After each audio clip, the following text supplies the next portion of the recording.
हरी विठ्ठल माऊली.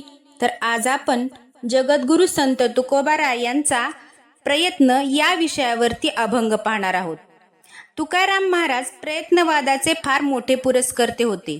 त्यांनी आपल्या अनेक अभंगातून दैनंदिन जीवनातील उदाहरणं देऊन प्रयत्नाचं महत्त्व आपल्या मनावर बिंबवलं आहे. तर अशाच एका अभंगात प्रयत्नाविषयी सांगताना ते म्हणतात, ओले मूळ भेदी खडकाचे अंग, ओले मूळ भेदी खडकाचे अंग, अभ्यासासी सांग कार्यसिद्धी. नव्हे ऐसे काही नाही अवघड, नव्हे ऐसे काही नाही अवघड, नाही कैवाड तोचवरी. दोरे चिरा कापे पडिला कांचनी, दोरे चिरा कापे पडिला कांचनी, अभ्यासे सेवनी विष पडे.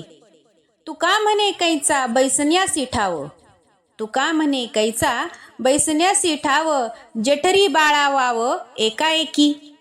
याचा अर्थ असा की ओलं मूळ खडकाचं अंग भेदू शकतं. अभ्यासामुळं म्हणजेच सततच्या सरावामुळं माणसाला सर्व अंगांनी परिपूर्ण अशी कार्यसिद्धी प्राप्त होते. होऊ शकत नाही इतकं अवघड जगात काहीही नाही. जोपर्यंत आपण एखादं कार्य करण्याचा निश्चय करीत नाही तोपर्यंतच ते अवघड वाटतं. दोरा जर एखाद्या दगडावर विशिष्ट पद्धतीनं घासला तर त्या घर्षणानं त्या दगडाला कच पडतो आणि तो दगडही कापला जातो.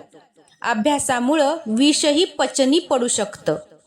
गर्भस्थ लहान मूल आईच्या उदरात स्वतःसाठी प्रयत्नपूर्वक जागा निर्माण करतं. या सर्व उदाहरणातून तुकारामांनी प्रयत्नाचं व अभ्यासाचं महत्त्व जोरदारपणे मांडलं आहे. तर काय मग आपण आपले प्रयत्न सुरू ठेवायचे ना.